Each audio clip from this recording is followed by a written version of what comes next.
16 de mayo, bienvenidas y bienvenidos, esto es Noticias 7. Con mucho ánimo le presentamos a continuación nuestra propuesta informativa.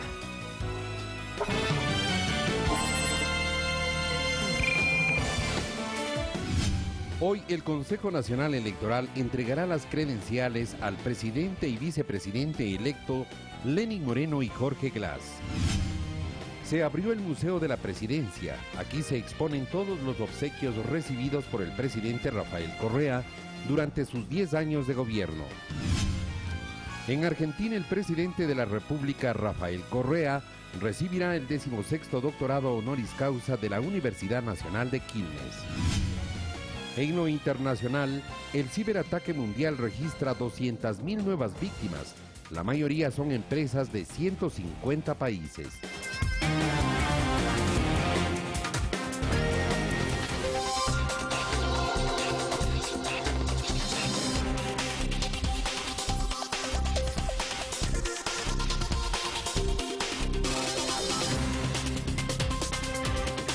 Comenzamos. La Alianza Creo Suma postulará a otros asambleístas de su bloque para lograr la cuarta vocalía del Consejo de Administración Legislativa. Esto debido a que Guillermo Celi no consiguió los votos necesarios para ocupar dicho cargo. Este lunes no fue un día normal y cotidiano al interior de la Asamblea Nacional. Por sus pasillos se pudo observar ya a los flamantes asambleístas, así como a las autoridades recién designadas. Entre los nuevos rostros estuvo Lenín Plaza, el legislador más votado de Esmeraldas. Estamos aquí para trabajar, para ubicarnos bien, para ser esa voz que desde una provincia viene a legislar y fiscalizar por el país. En algunos casos el traslado ya inició. Por ejemplo, el segundo vicepresidente del Legislativo, Carlos Bergman, fue uno de los primeros en instalarse. Bergman detalla que este miércoles será convocado el Pleno para finalizar con la designación del cuarto vocal del Consejo de Administración Legislativa, CAL. Nosotros hemos demostrado al país que somos orgánicos y democráticos.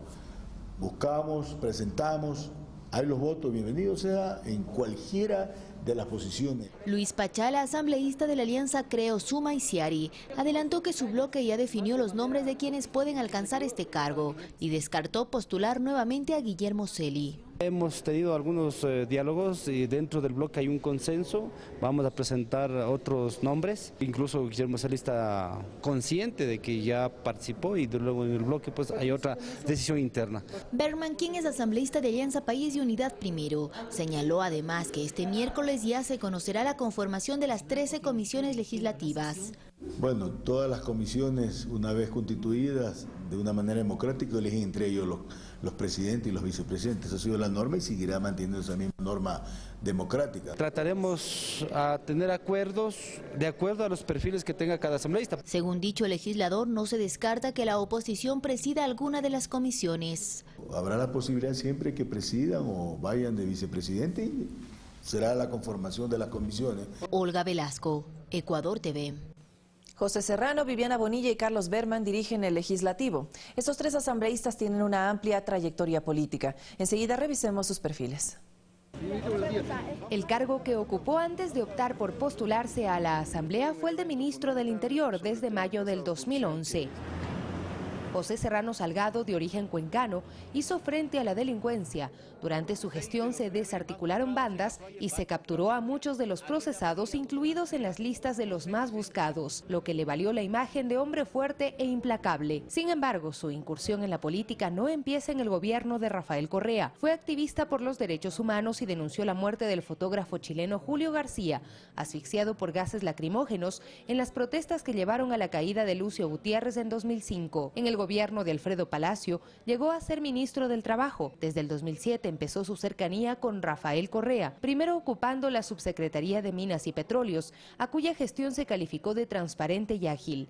Luego, entre 2009 y 2010, fue secretario de Transparencia y de mayo del 2010 a mayo del 2011, ministro de Justicia, Derechos Humanos y Cultos. Su ascenso político ha sido notorio y como ministro del Interior incluso recibió la condecoración de la Agencia Antidrogas estadounidense DEA, por sus siglas en inglés, en reconocimiento a los resultados de la lucha antinarcóticos en el país. En febrero de 2017 ganó su curul como asambleísta nacional con la más alta votación, con 2.610.000 votos, lo que le significó tener el respaldo para liderar la nueva asamblea, que empezó sus funciones este 14 de mayo. Viviana Bonilla, también legisladora nacional por el movimiento Alianza País, es quien ocupa desde esa fecha la primera vicepresidencia de la Asamblea. Nacida en Guayaquil, vivió en la Ciudadela Ferroviaria y desde su formación profesional como abogada, graduada en la Universidad Católica de Santiago de Guayaquil, forjó su carrera y vida política. Fue gobernadora del Guayas y fue la apuesta del movimiento Alianza País para terciar contra el alcalde de Guayaquil, Jaime Nebot, y aunque no ganó, fue designada secretaria de la política, teniendo gran protagonismo en las filas de su partido. En caso contrario, el tercero en ser parte de la dirección de la Asamblea Nacional como segundo vicepresidente es el manabita Carlos Berman, para quien este es su segundo periodo legislativo por el movimiento Unidad Primero. Sofía Montoya, Ecuador TV. Y hoy el Consejo Nacional Electoral entregará las credenciales al binomio triunfador de las elecciones, Lenín Moreno y Jorge Glass. El acto se llevará a cabo en el Salón José Mejía Lequerica de la Asamblea Nacional con la presencia de 600 personas invitadas. La ceremonia inicia a las 10 de la mañana. Y le contamos también que el Museo de la Presidencia ya se encuentra abierto al público, lugar donde permanecerán todos los obsequios recibidos por el presidente Rafael Correa durante sus 10 años de gobierno. Las actividades del presidente empezaron temprano este lunes, primero haciendo un recorrido por el museo que abrió las puertas a la ciudadanía. Se trata de un espacio de 400 metros cuadrados, donde se exhibirán 11.000 regalos recibidos por el presidente Correa y su familia en estos 10 años de gobierno. Obsequios, queridos chicos, con un valor de cerca de 2.5 millones de dólares. Desde agosto de 2007, en que abrió las puertas al público, el Palacio ha recibido más de 1 millón de turistas, convirtiéndose en el museo más visitado del país. Ingresan a diario entre 400 y 500 personas, más de 12.000 por mes, y sobre todo grupos de estudiantes, pero también turistas extranjeros. Patricia Iturralde es una ciudadana que ha ingresado en 3 ocasiones a Carondelet. Esta idea del museo me parece fabulosa, porque son regalos que según usted mismo lo expresa, se los dieron a usted como representante del pueblo ecuatoriano.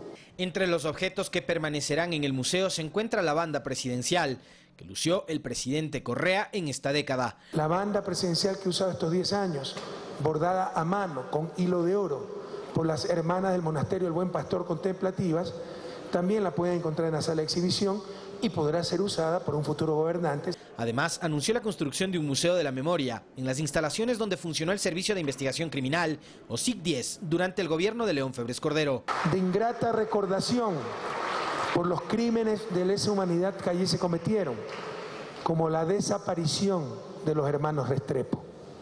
El Museo de la Memoria es parte de la reparación social necesaria que el Estado ecuatoriano debe hacer de cara al futuro. El evento culminó con la intervención de los niños cantores. Alexis Moncayo, Ecuador TV. El jefe de Estado, Rafael Correa, encabezó como todos los lunes el cambio de guardia. Además, se entregó una condecoración al cantante popular Aladino. Aquí un resumen de las actividades que desarrolló el mandatario.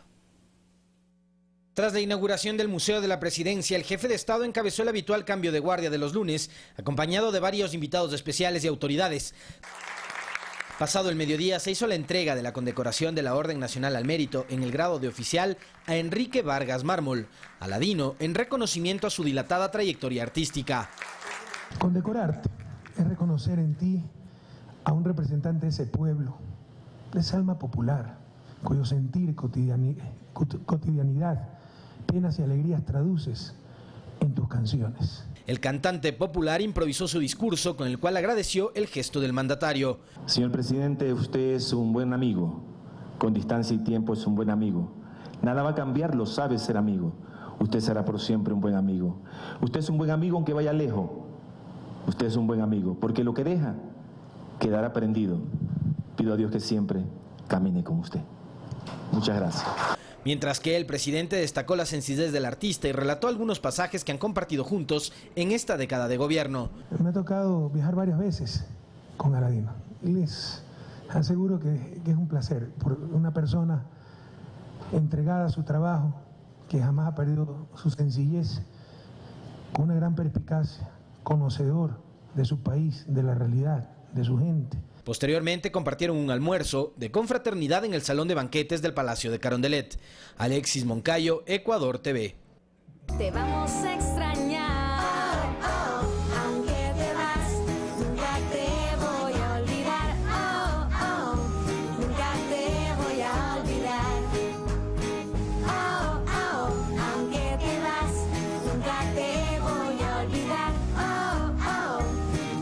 Continuamos con la serie sobre el primer mandatario Rafael Correa. Hoy recordaremos sus triunfos electorales que, según entendidos en la materia, dieron paso a la consolidación de la institucionalidad y la democracia en nuestro país.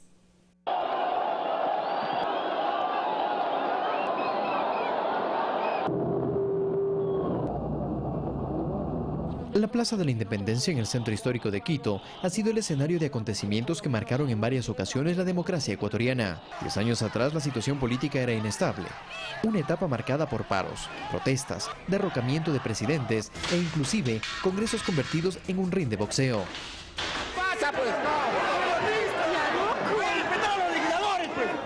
Una época en la que nuestro país era considerado como ingobernable. Solo basta con hacer memoria. La inestabilidad política se inicia con la salida del poder en 1997 de Abdalá Bucaram. A partir de ese año, el derrocar jefes de Estado se volvió una rutina. En el 2000 fue derrocado Yamil Maguad y en el 2005, Lucio Gutiérrez. Entre 1997 y 2006, los ecuatorianos fuimos gobernados por 7 mandatarios y 2 triunviratos.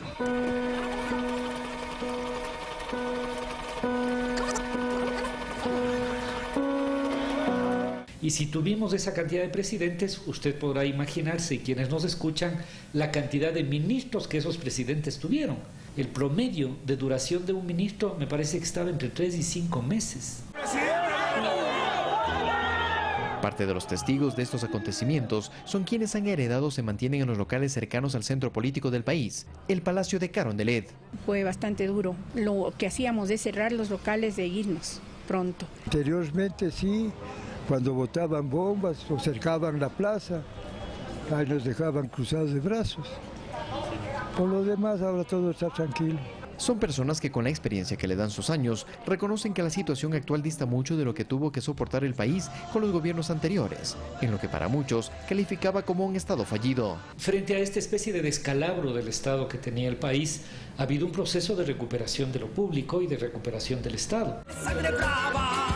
Un proceso que inició a finales de 2006 cuando Alianza País, liderada por Rafael Correa, obtuvo la primera de 14 victorias electorales que se han desarrollado en la última década.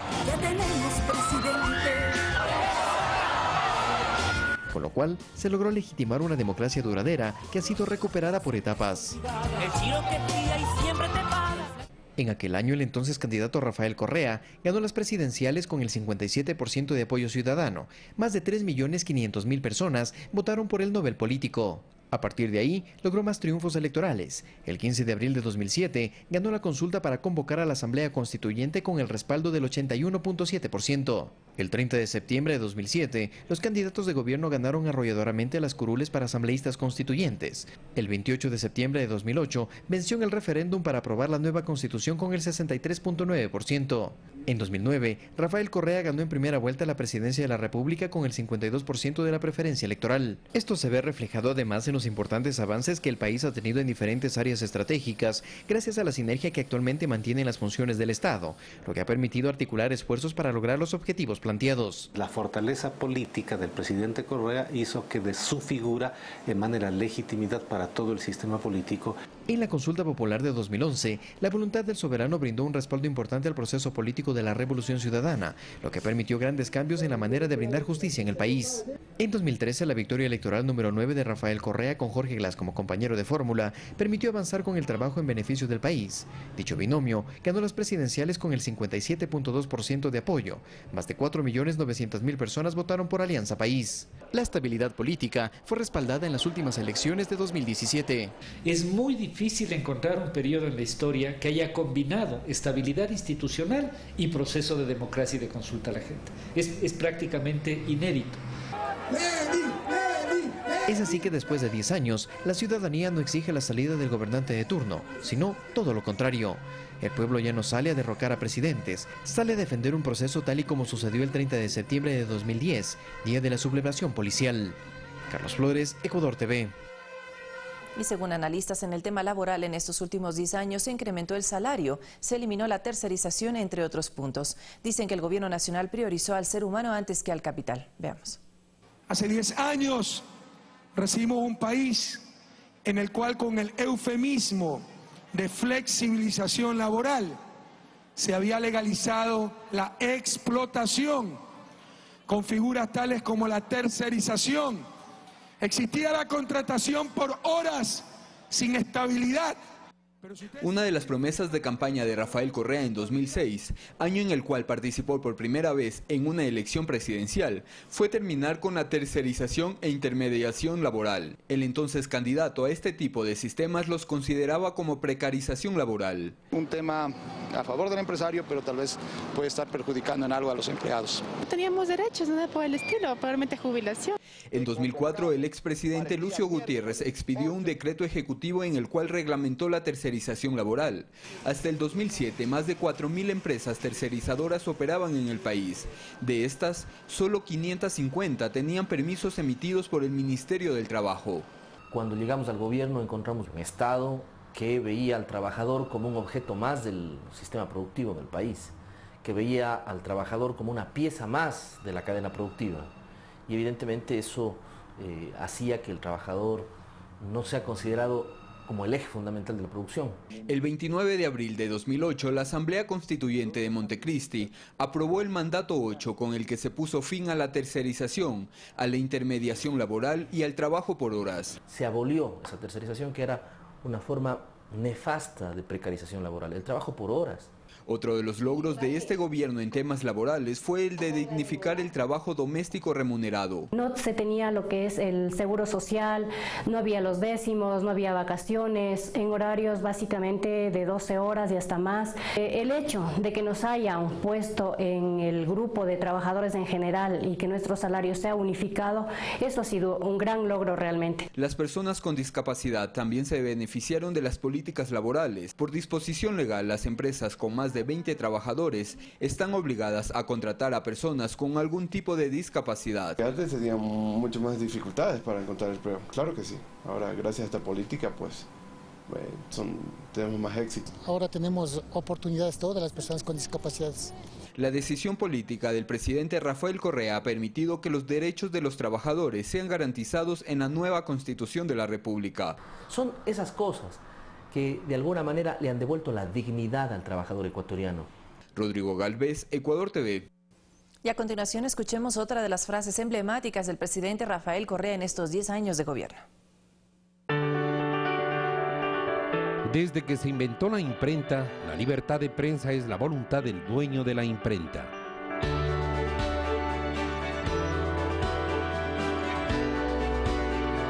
Seis de la mañana con 49 minutos. Este miércoles en Argentina, el presidente de la República, Rafael Correa, recibirá el 16º doctorado honoris causa. Esta vez la Universidad Nacional de Quilmes entrega este reconocimiento por su labor en beneficio de la educación de nuestro país. Para expertos internacionales, uno de los logros del primer mandatario ecuatoriano fue mejorar la educación en todos sus niveles. Por ejemplo, en los niveles primario y secundario se modernizó este sector.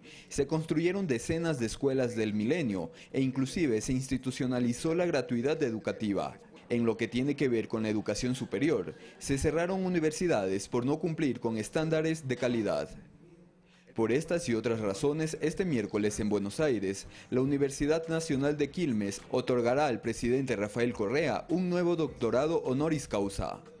Este centro argentino concede este reconocimiento al jefe de Estado por su gestión en los avances de cobertura, equidad y evaluación educativa de los distintos niveles de enseñanza pública, lo que dio como resultado el acceso a una educación de calidad a millones de ecuatorianos. Dicha institución académica, que goza de un importante prestigio tanto en Argentina como en la región, asegura que uno de los logros del primer mandatario es haber impulsado y aprobado la Ley de Comunicación, la misma que abre paso a una democratización de la comunicación, poniendo énfasis en los derechos ciudadanos a contar con información confiable y de calidad. Este reconocimiento, que se lo hará el miércoles a 7 días de entregar el poder, lo convierte a Rafael Correa en el segundo mandatario de la región en recibir más doctorados honoris causa. En total tendrá 16 reconocimientos de este tipo. Rodrigo Galvez, Ecuador TV. En otro tema, en el Teatro Nacional de la Casa de la Cultura se rindió un homenaje a René Ramírez, quien deja la Secretaría de Ciencia y Tecnología, CENESID. El funcionario resaltó que después de este proceso, la educación superior estará en el debate público.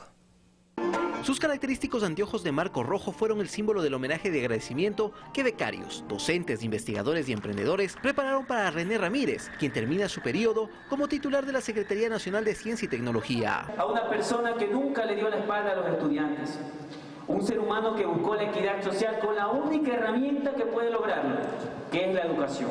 A él se le reconoce como el líder de la transformación de la educación superior en el Ecuador, donde la calidad y la gratuidad son ahora sus principales características. Porque el poco o mucho arancelamiento que tenían era una barrera para entrar a la universidad. Y que lo más evidente es que donde antes era prohibido soñar, actualmente no solo que está permitido, sino que incluso es un oficio remunerado, aseguran. Y junto a otros emprendedores gané la primera edición del Banco de Ideas. Después de un año de arduo trabajo junto a las incubadoras, aprendí muchísimo y pues ganamos el premio de History Channel. Por eso, aunque de momento se retira de la CENESID, le dejaron las llaves de universidades e institutos superiores para que siempre los visite. La educación superior, en general, la ciencia, la tecnología y la innovación no podrán ser invisibilizados dentro de la sociedad y tendrán que estar en el debate público de aquí en adelante. Bajo su administración se entregaron más de 20.000 becas en entidades nacionales e internacionales. Alex Llanos, Ecuador TV.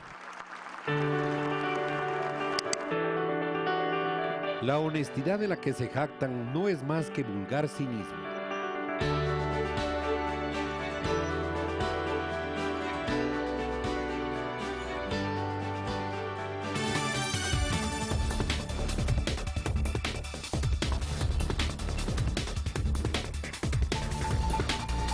Revisamos de inmediato lo que pasa en el resto del planeta. Preste mucha atención. Ante las órdenes ejecutivas antimigrantes del presidente de Estados Unidos, Donald Trump, el gobierno de Ecuador lleva a cabo un plan de contingencia consular con la finalidad de ayudar a la comunidad ecuatoriana indocumentada en ese país. Karina Cartagena nos preparó el siguiente informe. Son inmigrantes ecuatorianos que llegaron a Estados Unidos en busca del sueño americano y que ahora están viviendo una pesadilla debido a las leyes antimigrantes implementadas por el presidente de Estados Unidos, Donald Trump. Muchos de ellos son familiares de víctimas de redadas de migración. Mi hogar y mi familia me afectó mucho. En primer lugar porque él era el sustento de la casa, aquí y afuera en el país de nosotros. Él ayudaba a su mamá, tiene enferma, tengo una hija de mi hija, que es mi nieta. Tiene problemas médicos. Tras las órdenes ejecutivas de Trump sobre migración, la comunidad inmigrante indocumentada vive atemorizada debido al incremento de detenciones y deportaciones. Mucha gente está desesperada, está angustiada, está con miedo y a veces tenemos la impotencia de que podemos permitir este tipo de violaciones y no hay una voz que grite por ellos y no hay una voz que los ayude. Con la finalidad de ayudar a los ecuatorianos en situación irregular en Estados Unidos, el gobierno de Ecuador lleva a cabo un plan de contingencia consular que permite a la comunidad acceder a charlas de información sobre las leyes de migración, asesoría legal y talleres de apoyo psicológico para familiares de ecuatorianos detenidos en centros de migración. Al menos acá en el área triestatal estamos activados en las visitas a las cárceles. Hemos descubierto que en los centros de detención es donde más existe la gente con un alto grado de vulnerabilidad y creemos que ahí es donde se tiene que enfocar el trabajo del plan de contingencia. A pocas semanas de su implementación, el plan de contingencia consular ya da resultados. Empezamos a hacer un recorrido en las cárceles de migración, empezamos a hacer un monitoreo de la mayoría de todos los casos en los cuales a ver si tenían un abogado, si estaban siendo asesorados de la manera correcta y si no, pues veíamos la manera de nosotros asesorarlos legalmente. Los ecuatorianos que hayan sido víctimas de migración pueden contactarse a los consulados de Ecuador en Estados Unidos y visitar la página de la Cancillería www.cancillería.gov.es. Los residentes en los estados de Nueva York, New Jersey y Connecticut pueden contactarse al teléfono que aparece en pantalla. Karina Cartagena, Ecuador TV, Nueva York. Y el ciberataque mundial que comenzó el pasado viernes registra 200.000 nuevas víctimas, principalmente empresas, en al menos 150 países. China anunció el descubrimiento de una nueva mutación del virus WannaCry. Según el presidente de Rusia, Vladimir Putin, esta aplicación es desarrollada por la Agencia de Seguridad de los Estados Unidos para atacar ordenadores que utilicen el sistema operativo Microsoft. La Casa Blanca aún no se pronuncia sobre esta acusación. La dirigente indígena y líder de Tupac Amaru, Milagros Sala, quien está detenida en Argentina, denunció haber sufrido torturas en el penal de Jujuy por el personal carcelario. Sala está con prisión preventiva y es procesada por asociación ilícita y fraude.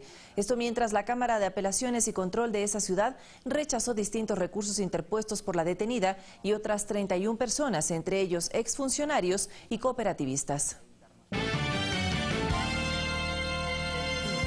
Es momento de hacer nuestra primera pausa, pero al regresar, Carlos Rabascal construye pensamiento crítico con sus invitados y con toda nuestra audiencia. Quédese con nosotros, esto es Noticias 7.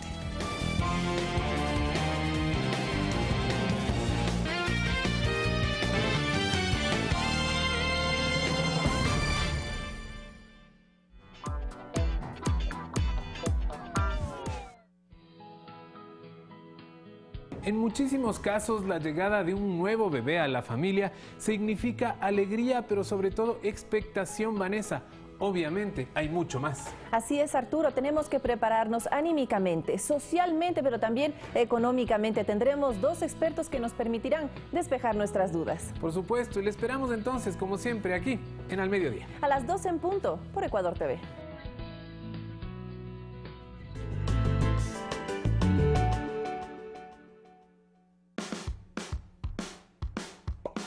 Así reaccionas cuando en este Día de la Madre y del Padre puedes decirles cuánto los quieres. Habla con ellos ilimitadamente, porque con tus recargas superiores a $6 en tu chip más, tienes llamadas libres a fijos y móviles CNT.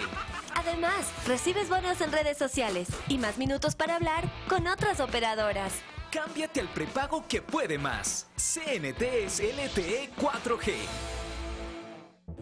Nadie puede saber con certeza cómo será la vida en Latinoamérica de aquí a 100 años. Pero imaginar el futuro nos hace preguntarnos, ¿viviremos más años? ¿Seremos más capaces y eficientes? Konnichiwa. ¿Tendremos una mejor calidad de vida? 2111. Este domingo, 20 horas.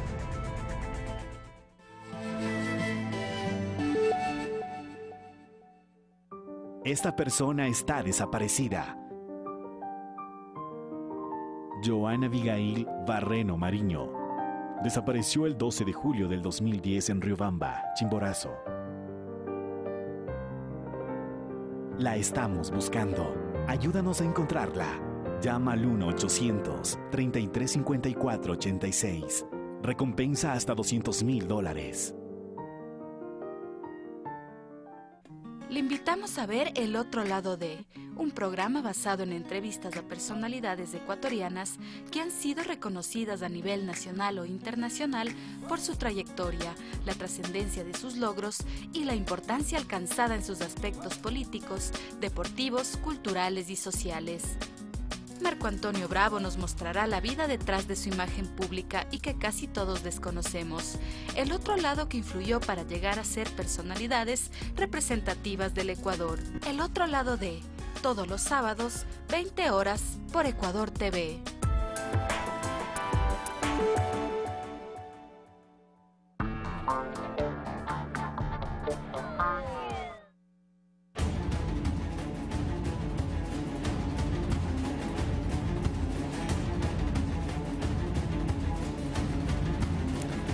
Soy Carlos Rabascal, les doy la bienvenida a Pensamiento Crítico el día de hoy, en este martes 16 de mayo, que por cierto hoy en la noche estaremos en Pulso Político en vivo, hablando sobre la coyuntura política de la conformación de la Asamblea Nacional y sobre los retos de la Asamblea Nacional Legislativa en relación a los próximos 4 años del periodo 2017-2021.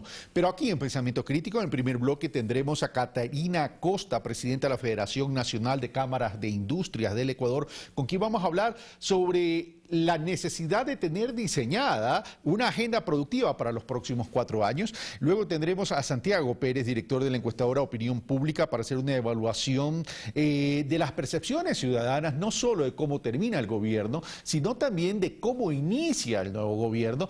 Y una pregunta que va a ser fundamental: ¿es factible creer en las encuestas hoy en día? Bueno, esto es Pulso Político, soy Carlos Rabascal, bienvenido. Voy a los estudios de la ciudad de Guayaquil. Catarina Costa, presidenta de la Federación Nacional de Cámaras de Industrias, muy buenos días, bienvenida.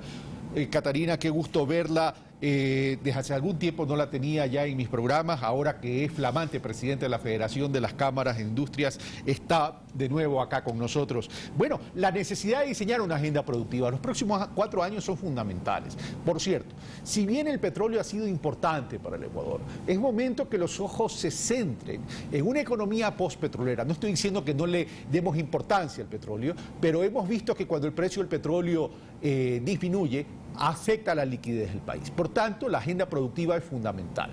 Pero parto de algo. El sector industrial tiene que comenzar a crecer en función de su participación en el Producto Interno Bruto.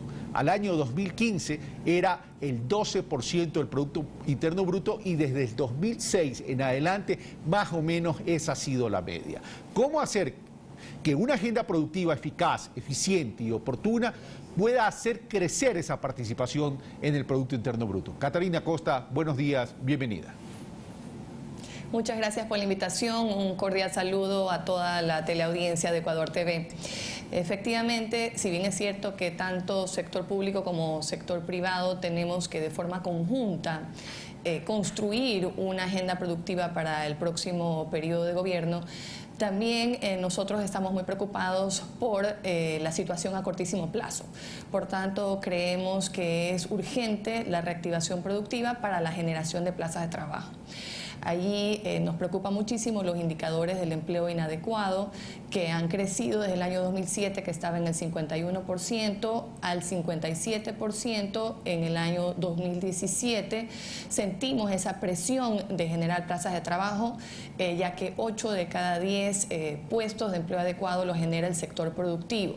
Son alrededor de 4.600.000 ecuatorianos que no tienen ese empleo adecuado que les permite tener acceso a la seguridad social, a cubrir esa canasta básica que según el INEC está en alrededor de $700 y que al no poder cubrir esas necesidades básicas pues tienen un día a día muy difícil, eso sin contar los 360.000 ecuatorianos que están en el desempleo. Entonces, con ese marco nosotros tenemos un lema que dice que el mejor programa social es aquel que genera empleo productivo. Necesitamos entonces, sector público y sector privado, empezar a generar mensajes que sean no complejos, pero que vayan por un lado por la confianza y por otro lado apuntalar la competitividad. Por el lado de la confianza, obviamente, pues es básico en toda relación humana, pues sea de la familia, sea entre los colaboradores, institucional, más aún dentro de un país y hacia el exterior también. Ok. Ahora, Catarina, entonces, vamos por parte. El presidente electo ha dicho: vamos a constituir un consejo consultivo, tanto en lo tributario como en lo que tiene que ver con la inversión y la producción.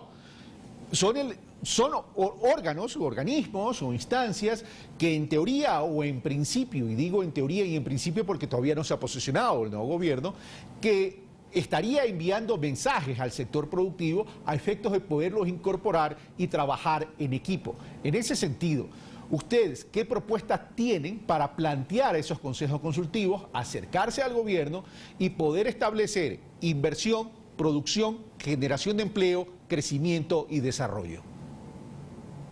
Dentro del pilar de la confianza está justamente el diálogo y eso hemos visto con muy buenos ojos cómo el presidente electo, el licenciado Lenín Moreno, está construyendo esos puentes, está tendiendo la mano, lo hemos visto reuniéndose con embajadores y la propuesta del Consejo Consultivo es importante, tratando de que se reúna siempre de forma permanente para que su gestión sea fructífera. Es importante que las nuevas autoridades vean la visión que tenemos desde el sector productivo de lo que debe hacerse y para eso los gremios nos sentimos como el interlocutor idóneo, ya que nosotros vemos los problemas de forma transversal, no los vemos desde la óptica de una empresa, sino que estamos atentos a lo que requiere la pequeña, la mediana y la gran empresa. Eso obviamente con una visión de largo plazo, pues somos instituciones históricas y que hemos siempre expresado nuestras preocupaciones a la par que las de la opinión pública. Por el lado de la confianza, entonces ese tema del Consejo Consultivo es muy importante, ya que refuerza el diálogo Y hay otros mensajes que ha dado el presidente electo que los vemos con mucho interés. Por ejemplo, la indicación de que en los primeros 5 días va a tratar de forma urgente los temas anticorrupción. Y ahí él ha mencionado que enviará una ley a la Asamblea y por otro lado contactará a la ONU para crear una comisión especializada de investigación. Este es un tema de doble vía. Nosotros estamos creando un consejo anticorrupción privado a nivel gremial y por otro lado también, por ejemplo, en la Cámara de Industria de Guayaquil tenemos un código de ética al cual estamos suscritos, los directivos, los colaboradores y cada vez tenemos más socios suscritos a y hemos además suscrito la Alianza Latinoamericana contra el Contrabando. Por el lado de las reglas claras y amparadas, pues marcadas en lo que es la seguridad jurídica, creemos que la dolarización es una fortaleza, es una oportunidad para construir o implementar o incrementar el comercio internacional. Tenemos un marco muy interesante que es el acuerdo con la Unión Europea, que nos permite, desde la óptica de los industriales, un comercio doble vía, porque si bien es cierto que Ecuador piensa en exportar, también podemos importar con un dólar fuerte, pues importar tecnología de punta y ambientalmente amigable. Esto nos va a permitir ser más productivos y además pues nos abre un horizonte hacia nuevos acuerdos, como por ejemplo con nuestro principal socio comercial, como es los Estados Unidos. En este marco, pues también estamos viendo el tema de cuidar la presión que hay por el dinero electrónico que genera un poco de nerviosismo en la ciudadanía y otros temas como el timbre cambiario que pues afectan la confianza. Obviamente pues eso lo visualiza también con los niveles de inversión extranjera directa que tiene Ecuador, que son bien bajos en comparación con nuestros vecinos Perú y Colombia. Por el lado de la competitividad, allí estamos revisando los temas de la sostenibilidad fiscal, la productividad. Dentro de la productividad tenemos lo que es la innovación, tenemos el talento humano, temas tributarios como por ejemplo el anticipo del impuesto a la renta, que pues en múltiples foros se ha observado que es un impuesto mínimo al final del día y está afectando a la liquidez de las empresas. Por otro lado, el impuesto a la salida de divisas. Hay un tema relacionado con la sobreregulación que nos hace difícil el día a día, el manejo con las autoridades. Tenemos una agenda amplia, pero pensamos que hay que empezar por lo urgente, como dije, que es la confianza y la competitividad. Bueno, hay que ir comenzando a aterrizar las cosas. El sector industrial es fundamental para el desarrollo de todo país y en el sector industrial tenemos 2 rubros. Me refiero al tema de la generación de ingresos y generación de empleo. Uno es la agroindustria, que tiene que ver con fundamentalmente, si bien con atender el mercado interno, también con las exportaciones, con valor agregado para que ingresen. Pero la industria en general tiene que ver también con otro elemento que es fundamental. Tiene que ver con la producción, ¿verdad?, interna para satisfacer el consumo interno y sustituir importaciones. En otras palabras, no digo prohibir importaciones, lo que estoy diciendo es crear producción, crear productos altamente competitivos, de muy buena calidad, a precios asequibles, que compitan con los importados, a efectos de ir creando esa cultura de consumo nacional, pero no por un discurso, sino porque el producto es bueno. En ese sentido, ¿cómo se ha enfocado el sector industrial para atender ese mercado interno, sin perjuicio de lo exportable, y comenzar a trabajar en esa sustitución de importaciones que genere o evite salida de divisas del país? Sí, nosotros vemos una oportunidad de cambio importante a partir del 24 de mayo. Las medidas tipo salvaguardias u otras medidas proteccionistas han afectado muchísimo al sector industrial. Si nosotros vemos las estadísticas, entre el año 2015 y el 2016, por efecto de las salvaguardias, cayeron la importación de materias primas en un 17% y la importación de maquinarias y bienes de capital en un 26%. Esto obviamente realmente afecta la producción y va contra la lógica empresarial. El empresario siempre piensa en vender más, no está preocupado de si vender más le va a significar comprar más. Es normal que cuando uno vende más, compra más, como en este caso debimos haber comprado más materias primas y más bienes de capital para ser más productivos. Entonces, esa lógica debe cambiar, y esto, pues, si uno lo ve en un negocio pequeño que está pensando en incrementar sus ventas, más aún a nivel macro, a nivel de país. El país tiene que estar pensando en exportar más, independientemente de si eso le significa importar más, porque obviamente eso va a suceder, y nosotros estamos vinculados a todas esas cadenas productivas que generan el ingreso de divisas.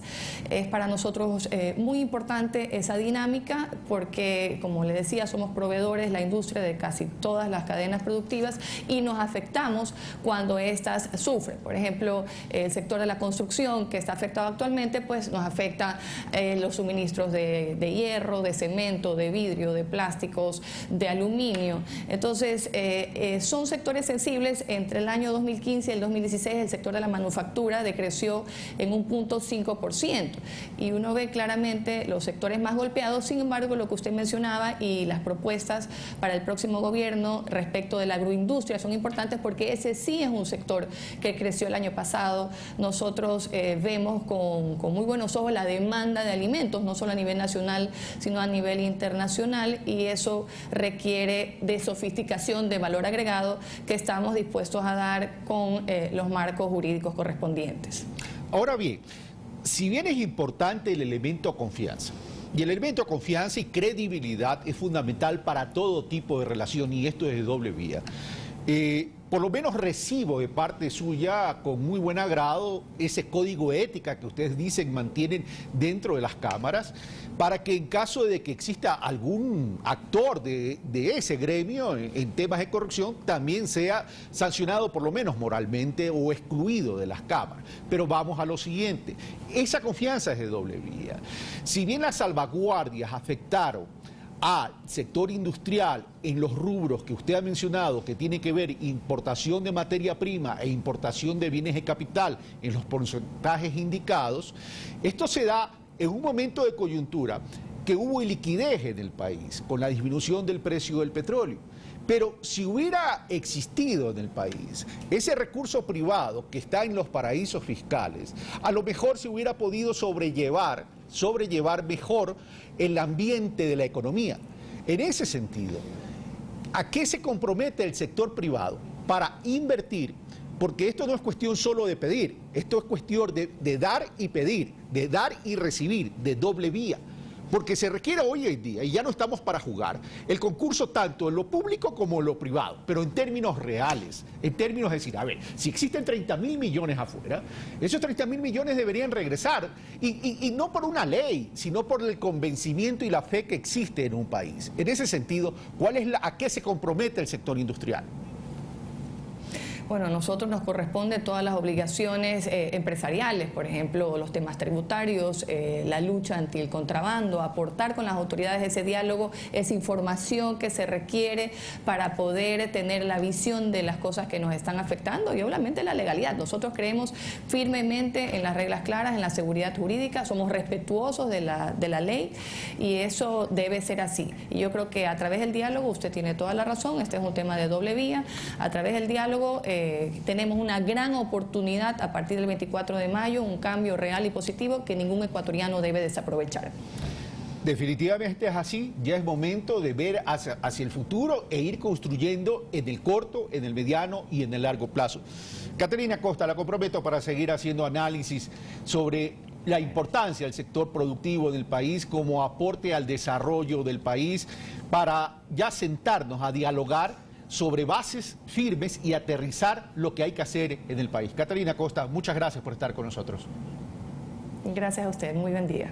Bueno, nosotros continuamos acá en los estudios de la ciudad de Quito. Ya tenemos a Santiago Pérez, director de la encuestadora Opinión Pública, para hacer una evaluación, como lo había indicado, de cómo termina este gobierno y cuál es la percepción de cómo inicia el nuevo gobierno. Pero antes de entrar en materia, Santiago, muy buenos días, qué gusto verte a los años, a los tiempos. Comienzo con una pregunta. y una pregunta que no es para ti, es para en general. ¿Se puede creer en las encuestas hoy en día?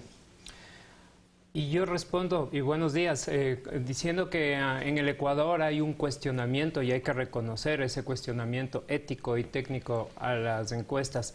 Y es una tarea de quienes hacemos de investigación de la opinión pública, mejorar, ajustar nuestros métodos. Este es el momento ahora más que nunca, después de todo lo que ha pasado. Hemos tenido una campaña muy difícil, muy dura, en la que hemos encontrado que los pronósticos fallaron en mayor o en menor medida y por distintas razones. Y creo que nos corresponde de las dos vías, ajustar métodos y mejorar las técnicas de investigación de la opinión pública. Esa es una tarea que nos corresponde a quienes hacemos investigación de la opinión pública, pero también al público, es decir, a los políticos, a los medios de comunicación y a los ciudadanos en general, aprender un poco mejor a entender cuáles son los alcances y los límites de las encuestas. Ahora, hay que hacer una culpa entonces del lado de los encuestadores o los investigadores sociales. Tú hablas ajustar metodología técnica, pero también basa el tema la ética. Es decir, el problema es que las encuestas se convirtieron, en vez de una herramienta técnica, en una herramienta de estrategia política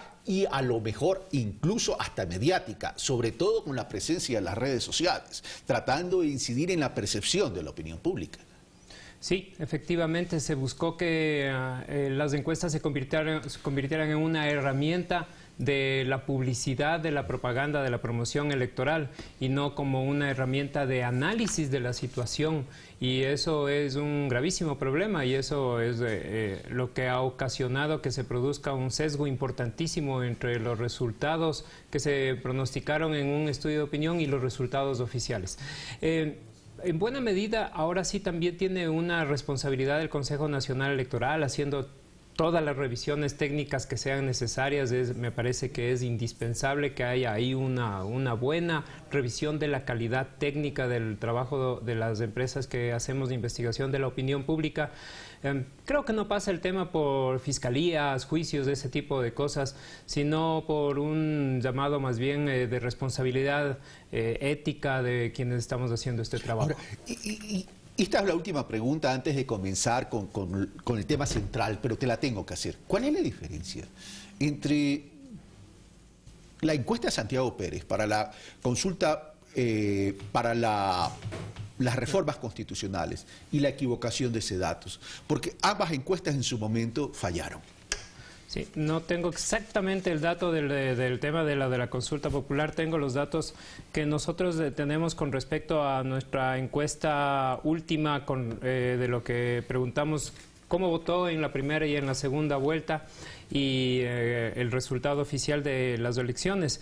Tenemos que en el caso del candidato Guillermo Lasso la diferencia es mínima 0,3% entre lo que aparece en la encuesta y lo que obtuvo realmente en el resultado oficial, y la diferencia con respecto a Lenín Moreno es de casi 4 puntos de diferencia. Entonces ahí tenemos una desviación, un sesgo que tenemos que tratar de entender por qué.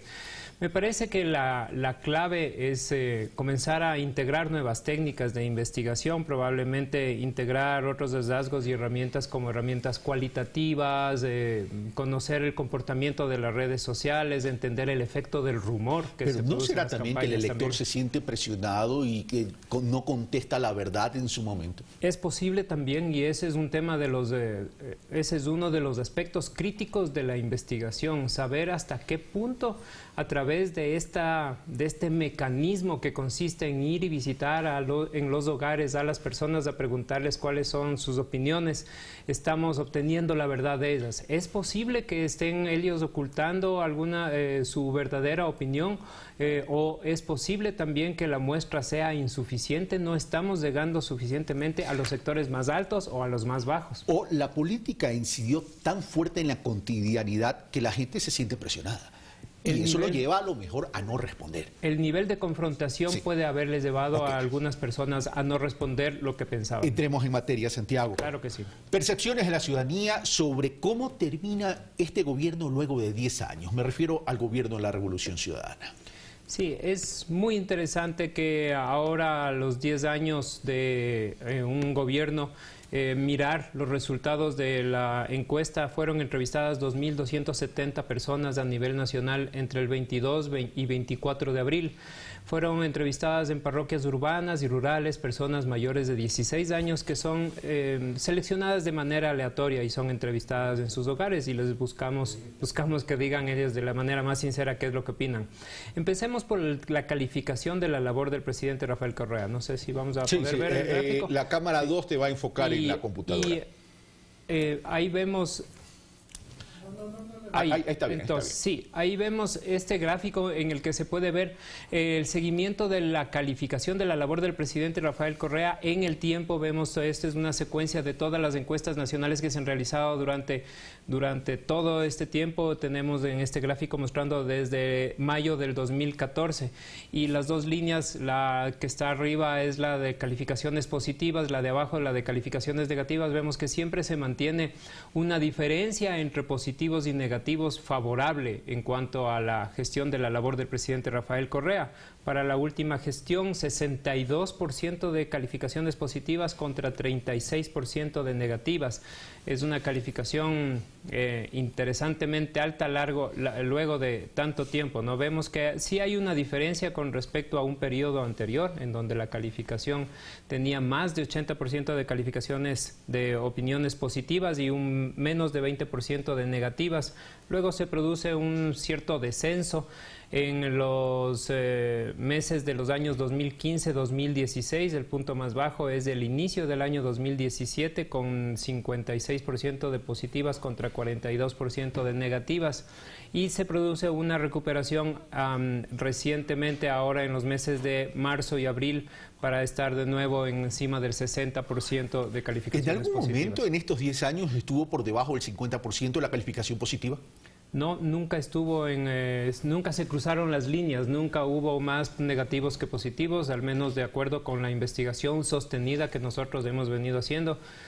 Son cientos de miles de encuestas que nosotros hemos realizado a lo largo de estos 10 años y vemos que este es un hecho muy, muy interesante que revela que ha habido siempre un grupo mayoritario de la población que ha calificado positivamente. Lo que fue variando fue la diferencia entre los positivos y negativos, entonces. Sí, y ese movimiento se produjo en determinados segmentos de la población. En esta última encuesta nosotros podemos comprobar que la calificación del presidente es mucho más alta en sectores populares, en personas que tienen un menor nivel de instrucción, que pertenecen a los segmentos socioeconómicos más bajos, y la calificación o la crítica, el cuestionamiento es más alto. Clase socioeconómica media para arriba. Medio, alto y las personas que tienen instrucción superior o universitaria. Para poder entender en la real dimensión, ¿esto qué significaría? Que el momento que el presidente es muy bien visto en los sectores populares, se constituye un capital político que es lo que ha garantizado su permanencia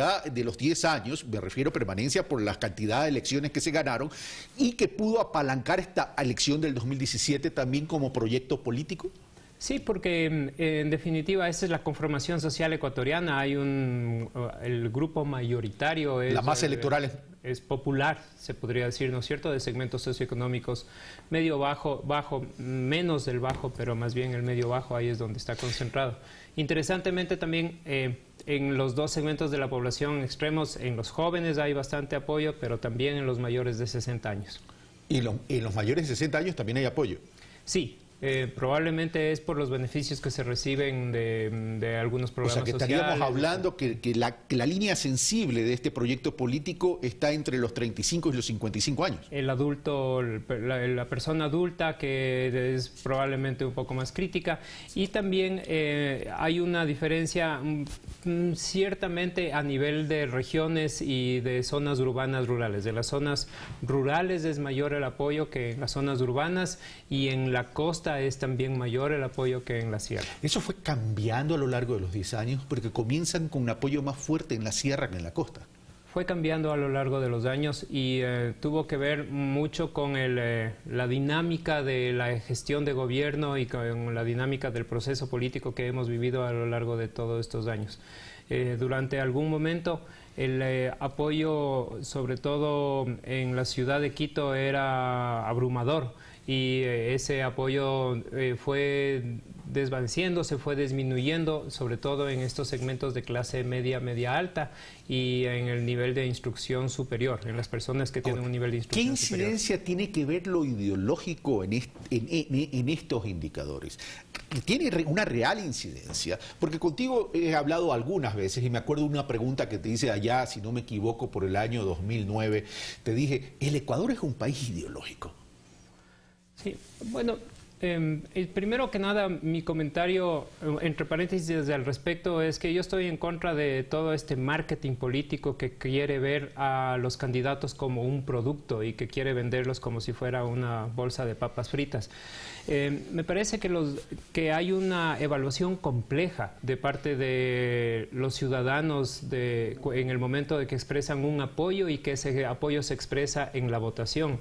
No solamente es un tema de un interés concreto sobre el estado de su situación económica, pero también es un elemento muy importante.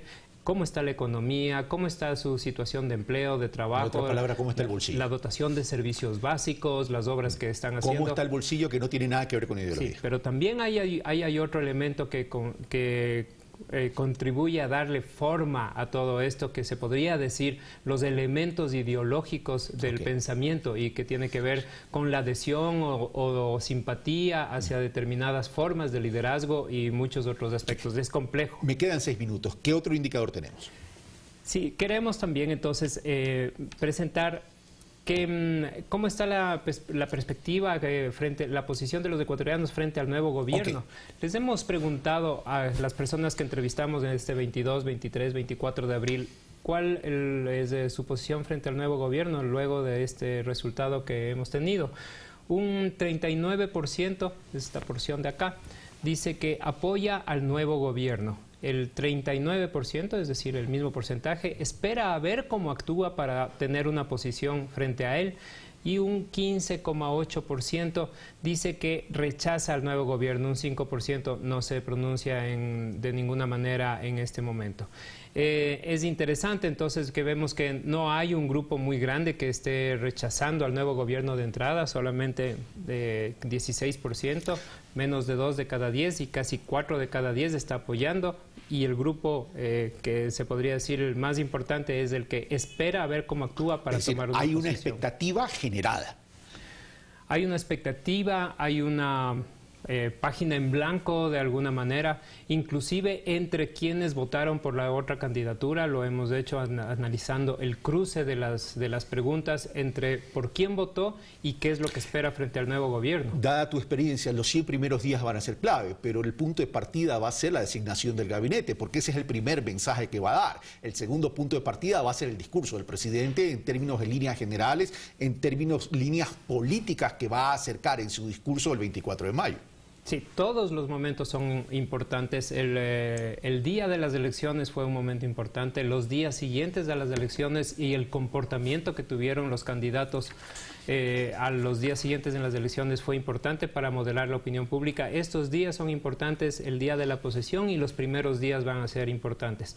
Quienes votaron por Guillermo Lasso, la mitad de los que votaron por Guillermo Lasso dicen que no tienen una posición frente al nuevo gobierno, no lo rechazan y tampoco lo apoyan. Esperan a ver cómo actúa para tomar una posición frente a él.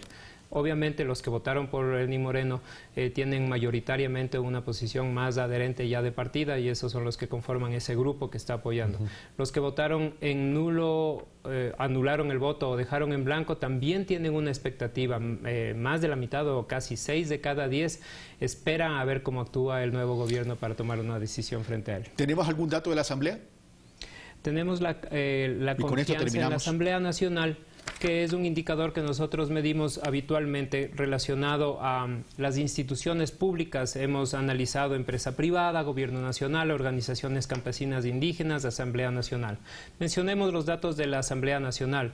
Un 4% de los ecuatorianos dicen que confía mucho en la Asamblea Nacional, 24% confía algo en la Asamblea, 39% solamente confía poco y un 31% no confía nada en la Asamblea Nacional. De las instituciones instituciones aquí medidas, es la que tiene un índice de confianza más bajo que las demás. Yo diría que preocupante. Sí, es preocupante, no es una calificación positiva, buena.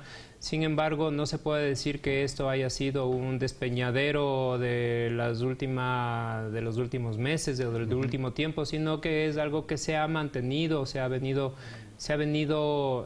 consolidando así poco a poco. Santiago Pérez, muchas gracias por estar con nosotros y compartir. Sería bueno tener el 24 de mayo un análisis realmente con más tiempo para analizarlo, mejor dicho, considerando que el 24 de mayo termina un gobierno e inicia otro, y los próximos 4 años son fundamentales para el país. Gracias, Santiago Pérez. Muchas gracias. Nuestro coordinador, cuando dije faltaba 6 minutos, me dijo, no tanto, apenas 3 minutos. Estaba dentro del margen de error, negrito. Bueno, esto fue Pensamiento Crítico. Soy Carlos Rabascal. Un fuerte abrazo. Los espero hoy en la noche, a las 10 de la noche, 22 horas, Pulso Político, para hablar sobre los retos de la Asamblea Nacional Legislativa. Me refiero a la nueva conformación de la Asamblea. ¿Va a haber diálogo? ¿Va a haber inclusión de la oposición? ¿Vamos a tener una oposición que realmente vaya a aportar, una oposición inteligente? ¿O se van a oponer a todo? ¿O vamos a tener un bloque oficialista que va a permitir estos puentes o tan solo va a imponer lo que ellos creen al amparo de su ideología, lo que tiene que hacer la Asamblea Nacional? ¿Qué va a pasar con la fiscalización en la Asamblea Nacional? Temas a tratar esta noche en vivo, Impulso Político. Un fuerte abrazo.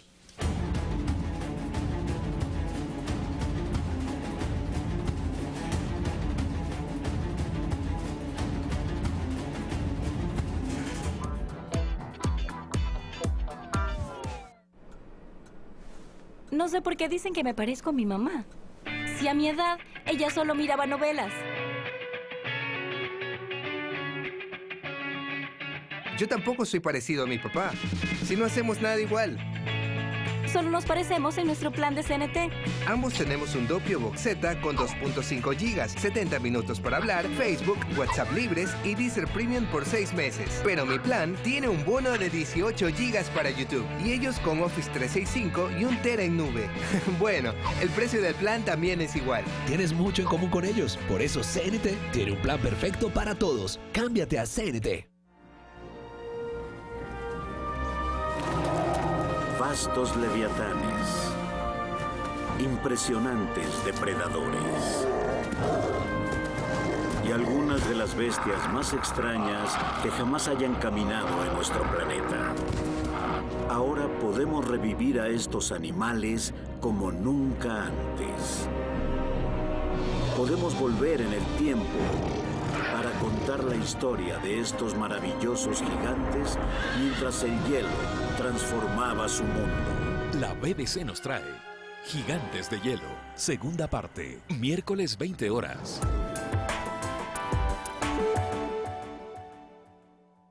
Que todos vayamos juntos, que nadie se quede atrás, que todo alcance para todos y que a nadie le falte nada. Me gusta ayudar a la gente cuando está mal. Me gusta hablar de frente a frente con las personas, convivir con las personas. Considero que una de las cosas es la educación, el trabajar con los niños. Acuerdo para el buen vivir, domingos 8 horas.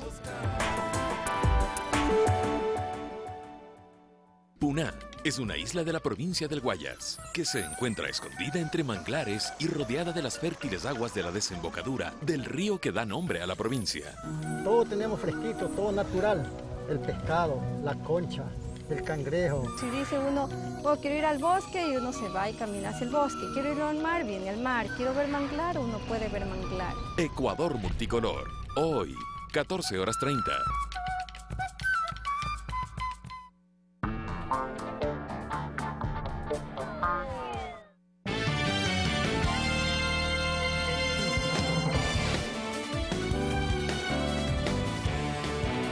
Martes 16 de mayo tenemos más noticias para compartir con todos ustedes. Me acompaña desde Guayaquil mi compañero Abraham Verduga. ¿Qué tal, Wanda? Es un gusto saludarte. Son las 7 de la mañana, 35 minutos. Arrancamos con información y vamos a la capital, y es que resultaron inundados varios sectores de Quito tras soportar 3 horas de lluvias. Para atender las emergencias fue necesario el trabajo de bomberos, agentes de tránsito y del COE Metropolitano. Según información del Sistema Integrado de Seguridad, 23 sectores del norte de la capital fueron los más afectados por la fuerte lluvia que soportó la ciudad la tarde de este lunes. Entre estos están Quito Tenis, Inca, Jipijapa, Saldumbide, San Isidro del Inca, El Batán, Llano Chico, Zambisa, Monteserrín, La Quintana, La Luz, Comité del Pueblo.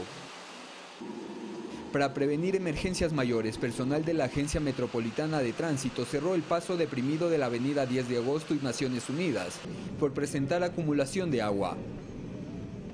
En el sector de la avenida de los Chiris, la calzada terminó totalmente cubierta de agua, lo que complicó la circulación de los vehículos. Igual situación se presentó en el sector de la Y y el Labrador. Para atender las emergencias ocasionadas por las lluvias, se desplazaron hasta los sitios más afectados, personal del Cuerpo de Bomberos y el COE Metropolitano. Rodrigo Galvez, Ecuador TV. También distintos sectores de los cantones de Azuay y Cañar resultaron afectados tras las constantes lluvias del fin de semana. Las autoridades se mantienen en alerta. Las clases escolares fueron suspendidas en Paute, Sevilla de Oro y El Pan por 48 horas como medida de prevención.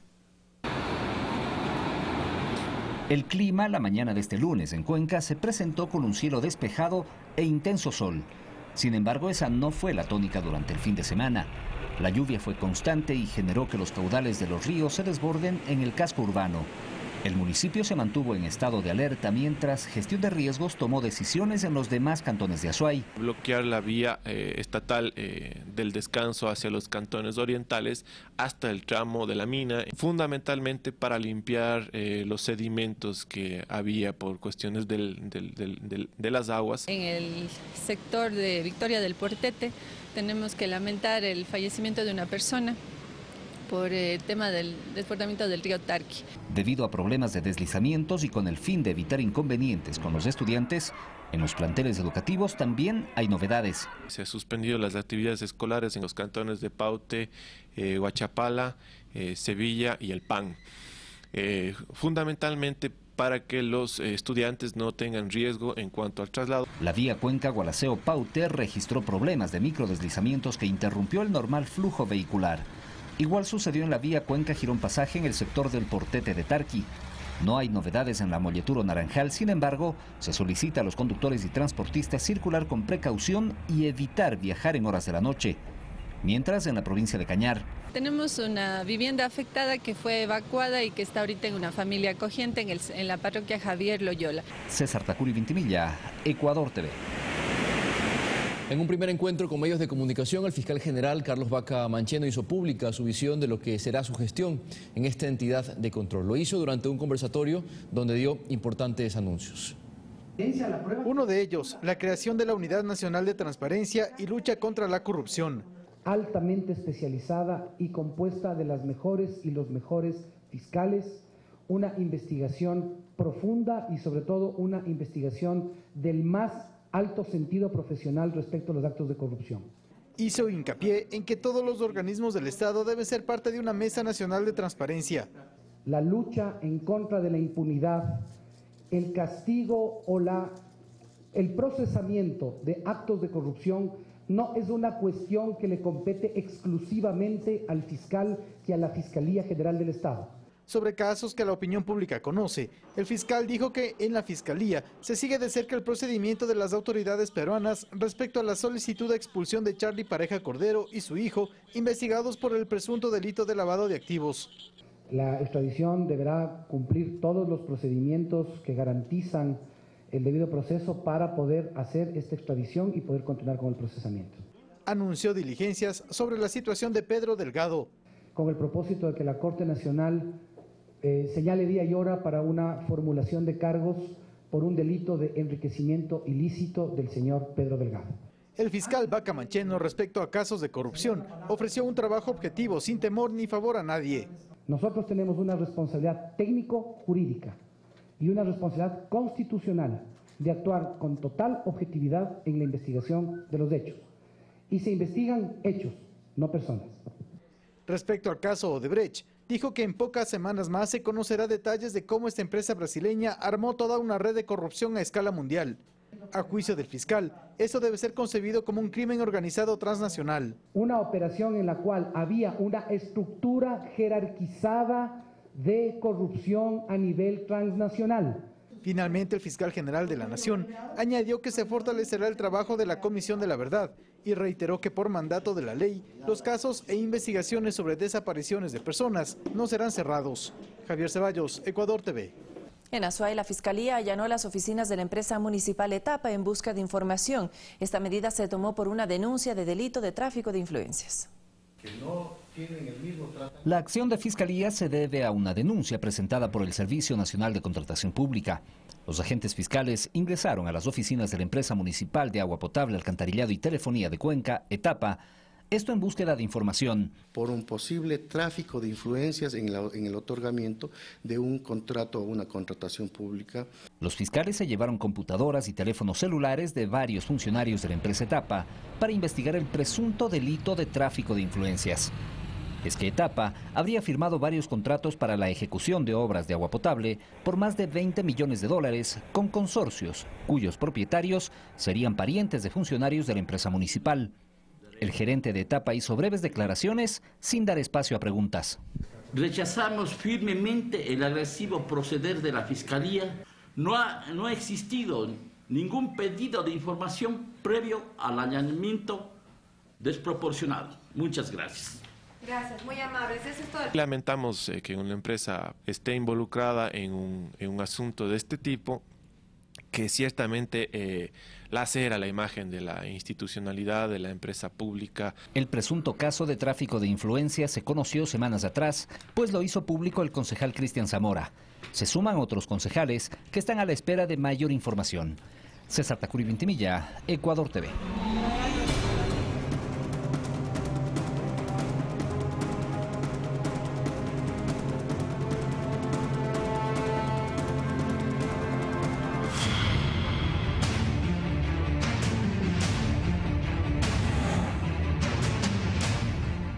En 2007, el país no contaba con inversiones en espacios estratégicos.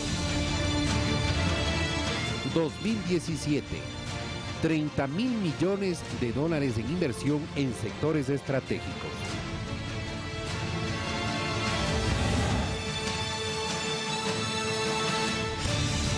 Cinco entidades financieras del sector público ya brindan atención ciudadana en la nueva plataforma gubernamental. Esta infraestructura será inaugurada el próximo 22 de mayo. Mercedes Rodríguez salió satisfecha por el servicio que le brindó el BIES.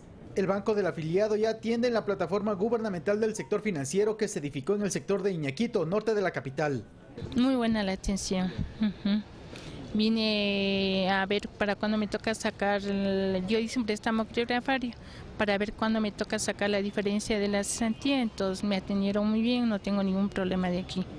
De 3 entidades financieras asignadas a esta plataforma, 5 comenzaron hoy día su atención al público. Que son BIES, SRI, Ministerio de Finanzas, SENAE y CFN.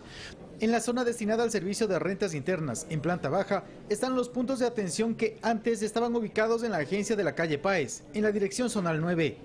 Santiago Andrade, jefe de asistencia al contribuyente, explica que las demás agencias del organismo tributario establecidas tanto en el sur como norte de la capital seguirán con la atención normal al público. Desde el día de hoy comenzamos con 32 ventanillas de atender todo lo que son los servicios del SRI. Tenemos aproximadamente 32 personas que son 72 servicios de los cuales podrán tener los contribuyentes, entre ellos cobro, secretaría, actualizaciones de RUC y todo lo que representa los servicios tributarios. Esta plataforma financiera, según Inmobiliar, espera recibir anualmente 3.5 millones de usuarios. 4.600 servidores públicos serán ubicados en las 13 instituciones públicas asignadas a este edificio, que tuvo una inversión de 208.9 millones de dólares. Las instituciones ya están atendiendo aquí, la mayoría de instituciones ya están trasladadas acá y están atendiendo también, están trabajando ya en sus oficinas administrativas. Y justamente está teniendo muchísimo cuidado en que no se paralice en ningún solo momento los sistemas informáticos de ninguna institución financiera, justamente por eso. Esta plataforma financiera será inaugurada de forma oficial el próximo lunes 22 de mayo. A la fecha, se hacen los últimos retoques en los 12 pisos que conforman este complejo. Funcionarios del Servicio de Rentas Internas ya laboran en sus nuevas oficinas. Javier Ceballos, Ecuador TV. 7 de la mañana, 45 minutos. El ministro de Defensa, Ricardo Patiño, presidió la ceremonia de entrega de la primera de 2 lanchas guardacostas construidas en su totalidad por astilleros navales del Ecuador. Acto donde destacó el proceso de modernización de las Fuerzas Armadas del Ecuador. San Cristóbal es el nombre de la primera lancha guardacostas construida totalmente por astilleros navales del Ecuador y que fue entregada este lunes en el muelle de Astinave en el puerto principal, ceremonia a la que asistió el ministro de Defensa Ricardo Patiño, quien indicó que esta iniciativa forma parte del proceso de modernización de las Fuerzas Armadas. La inversión realizada por el gobierno nacional en el periodo 2007-2014, tenemos que volverlo a decir porque hay alguna gente que sin fundamento alguno se atreve a decir que el gobierno nacional quiere terminar con las Fuerzas Armadas.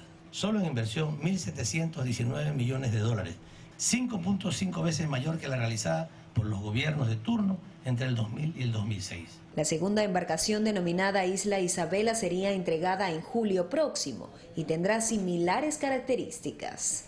Construidas con talento humano nacional altamente calificada, empleando herramientas tecnológicas de vanguardia. El costo de las 2 naves es de aproximadamente 34 millones de dólares y su objetivo es la vigilancia y control de actividades ilícitas en el mar territorial. Y construido en estos 6 años últimos 10 lanchas para el cuerpo de guardacostas, 4 lanchas ribereñas de 13 metros, 4 lanchas costeras de 26 metros, y 2 lanchas patrulleras oceánicas de 50 metros. La lancha guardacostas San Cristóbal tiene una longitud de más de 50 metros y puede albergar hasta 26 tripulantes. Esta es una de las casi 100 embarcaciones construidas en Astinave, con el propósito de abastecer las necesidades en el territorio, además de internacionalizar los navíos ecuatorianos. Jocelyn de Mera, Ecuador TV. El ministro de Relaciones Exteriores, Guillaume Blanc, realizó una rendición de cuentas. El secretario de Estado resaltó las labores realizadas para ampliar las relaciones diplomáticas con países de importancia comercial para el Ecuador, el trabajo con los países miembros y no miembros de la OPEP para estabilizar el precio del crudo en el mercado internacional. Además, se refirió a los esfuerzos impulsados para fortalecer la unidad de la región y de las organizaciones internacionales de las que nuestro país es parte, como la UNASUR y la CELAC, y comprometió su apoyo como Estado garante en los diálogos de paz entre el gobierno de Colombia y el Ejército de Liberación Nacional. Y en Ecuador, en su papel de garante de las conversaciones de paz entre el ELN y el gobierno colombiano, está ayudando a que a través del diálogo el pueblo colombiano encuentre el camino de esta paz justa, completa y duradera. Estaremos gustosos, como ya de hecho lo indicó el presidente electo Lenín Moreno, de continuar con este apoyo, un apoyo de todo un pueblo, el pueblo ecuatoriano, a favor de la paz justa y duradera para el pueblo hermano de Colombia. La Red Pública de Salud continuará con la inversión para la preparación de médicos ecuatorianos en programas de educación de 4º nivel. Ayer se presentó este proceso en el cual, a través de becas generales, podrán acceder a la convocatoria de la Universidad de Quito, Guayaquil y Cuenca para la instrucción en 33 especialidades que necesita el sector hospitalario. Hemos otorgado ya hasta la fecha 3.782 becas entre el 2013 y el 2016. Desde el 2014 al 2016 tenemos ya en formación 714 especialistas en especialidades clínico-quirúrgicas, además de más de 400 becas para la especialización de medicina familiar y comunitaria, haciendo, insisto, énfasis en que requerimos de profesionales especialistas para poder cerrar una brecha histórica que nuestro país ha tenido en algunas especialidades. El Ministerio de Justicia entregó documentos históricos del ex penal García Moreno a la Dirección de Archivo Nacional. Entre estos, 2 libros de registros de dedicatorias y firmas de quienes visitaban al expresidente del Ecuador, Eloy Alfaro, 3 libros de prontuarios y un diario de los guías penitenciarios de ese entonces. El propósito es conservar y restaurar los documentos que sean necesarios para posteriormente clasificarlos y difundirlos. Hablamos de obras de enorme importancia patrimonial. Y le contamos que a fines de mayo o a inicios de junio la ciudad de Esmeraldas contará en su totalidad con un nuevo sistema de agua potable que garantizará la dotación de líquido vital para beneficio de los 230.000 habitantes de la capital de la provincia verde.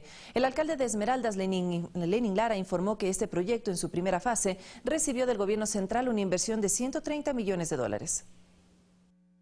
Ahora esa historia va a cambiar ya a fines de mayo, máximo inicios del próximo mes, se podrá ya ejecutar, se podrá, digamos, disfrutar de este primer tramo del proyecto que garantiza agua potable 100% para la ciudad de Esmeraldas. Un proyecto que supera los 100 millones de dólares y que es posible gracias a que el gobierno nacional ha tenido la decisión política de entregar 130 millones para que contratemos este proyecto y que finalmente permita que Esmeraldas rompa con esa situación tan indigna, con esa situación tan terrible de su historia, que es no tener agua potable. En el marco de la conmemoración de los 40 años de la incorporación del buque Escuela Guayas a la Armada del Ecuador, se realiza este martes el Zarpe en Crucero Internacional Atlántico Norte 2017. En este crucero participan 169 personas, entre oficiales de planta, guardamarinas de arma y servicio y además 12 mujeres. El buque escuela tiene como misión complementar la formación profesional de los guardiamarinas de la Escuela Superior Naval. El buque va a participar en 3 eventos internacionales. Entonces, en Norfolk, Virginia, en Estados Unidos, en Boston, en Canadá. Entonces, ellos tienen unas planificaciones de esos eventos internacionales en los que participan cientos de veleros. Es realmente una representatividad nacional. Entonces, el buque va con su banda de músicos, con su comida, con sus bebidas, la cultura. Claro, este es de hecho un buque de guerra, un buque de la Armada, es un espacio soberano del Ecuador por donde quiera que esté.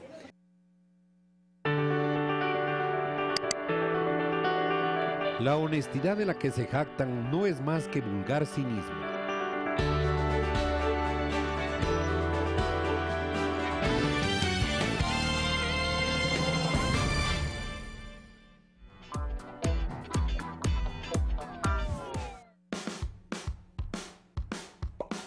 Así reaccionas cuando en este Día de la Madre y del Padre puedes decirles cuánto los quieres. Habla con ellos ilimitadamente, porque con tus recargas superiores a $6 en tu chip más, tienes llamadas libres a fijos y móviles CNT. Además, recibes bonos en redes sociales y más minutos para hablar con otras operadoras. Cámbiate al prepago que puede más. CNT es LTE 4G. Los ecuatorianos somos gente de fuerza, tenacidad y valor, incluso antes de ser un país.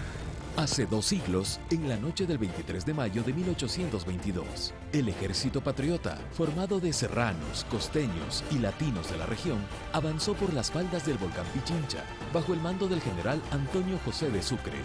En la mañana, se encontraron con las fuerzas españolas y luego de una larga batalla, conquistamos al fin la ansiada victoria. Ahora en la entrada del Templo de la Patria, podemos leer la frase que nos recuerda: aquí renació la patria. 24 de mayo, la batalla del Pichincha. Ecuador TV, somos valor.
Información fuera de nuestras fronteras. Un barco venezolano cargado con 2.500 kilos de cocaína fue interceptado en España y el operativo contó con la colaboración de varias agencias, entre ellas de Estados Unidos e Inglaterra. Además, 80 personas fueron detenidas y la Policía Nacional Española también detuvo en las últimas horas 2 barcos, uno de ellos en Ecuador. La Casa Blanca tildó de fascista la publicación del The Washington Post, que aseguró que el presidente Donald Trump reveló información secreta sobre el Estado Islámico a Rusia, mientras que en Argentina se inició el proceso contra la presidenta de Madres de Plaza de Mayo, Eve de Bonafini, por malversación de fondos. Aquí tenemos nuestro resumen de Noticias del Mundo. Según una investigación del Washington Post, el presidente de Estados Unidos, Donald Trump, reveló a Rusia información de alto secreto sobre una amenaza del autoproclamado Estado Islámico vinculada al uso de ordenadores portátiles en aviones. Este hecho se habría realizado durante una reunión el pasado miércoles con el ministro de Asuntos Exteriores del Kremlin, Sergei Lavrov. La Casa Blanca desmintió y calificó de falsa esta publicación. Estados Unidos acusó al régimen sirio de haber construido un crematorio clandestino para hacer desaparecer los restos de las ejecuciones en masa perpetrados en la cárcel militar de Zainaya, cercana a Damasco. Como prueba se aportaron fotografías tomadas por satélite. Al menos 50 opositores, según Estados Unidos, son asesinados al día. El hijo de Osama Bin Laden se convertirá en el nuevo líder de Al-Qaeda y a través de una grabación aseguró que vengará la muerte de su padre y la intervención occidental en Oriente Medio. Así lo reveló también el ex agente del FBI, Ali Saufan, quien dirigió la investigación sobre los ataques del 11S. Con 28 años, Hamza bin Osama Bin Laden es calificado como un terrorista global especialmente designado, la misma denominación de su padre. El juez federal de Argentina, Marcelo Martínez de Giorgio, procesó a la presidenta de la Organización de Madres de Mayo, Eve de Bonafini, por el desvío de fondos del programa Sueños Compartidos. Tras la noticia se difundió un video en el que Bonafini denunció persecución desde el gobierno. Según la acusación, Sueños Compartidos habría significado una inversión de más de 1.200 millones de dólares y en total se transfirieron solo 750 millones. Fanny Lara, Ecuador TV. 7 de la mañana, 57 minutos, y de inmediato les mostramos los eventos que marcarán la jornada en este día. Hoy el Consejo Nacional Electoral entregará las credenciales al presidente y vicepresidente electos Lenín Moreno y Jorge Glass. El acto se realizará en el Salón José Mejía Liquerica de la Asamblea Nacional con la presencia de 600 personas invitadas. A las 8 horas, el presidente de la República, Rafael Correa, mantendrá un desayuno de trabajo con las delegaciones para la paz en Colombia.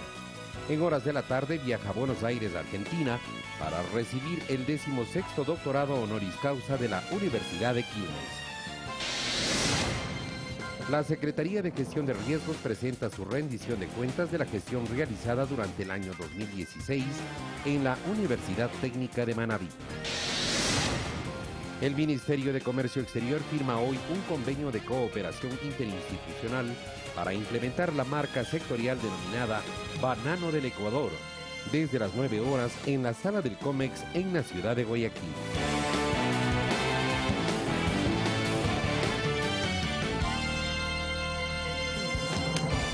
Faltan 2 para las 8 y de esta manera, Vanessa, despedimos este servicio informativo. Así es, Abraham, pero ya viene la comunidad. Nuestra compañera Guadalupe Ayoví nos informará desde el buque Escuela Guayas y nuestro compañero Eduardo Córdoba estará en los exteriores de la Asamblea Nacional para darnos el detalle de la posesión y de la entrega de credenciales del binomio electo en las últimas elecciones. Excelente jornada para todos y para todas.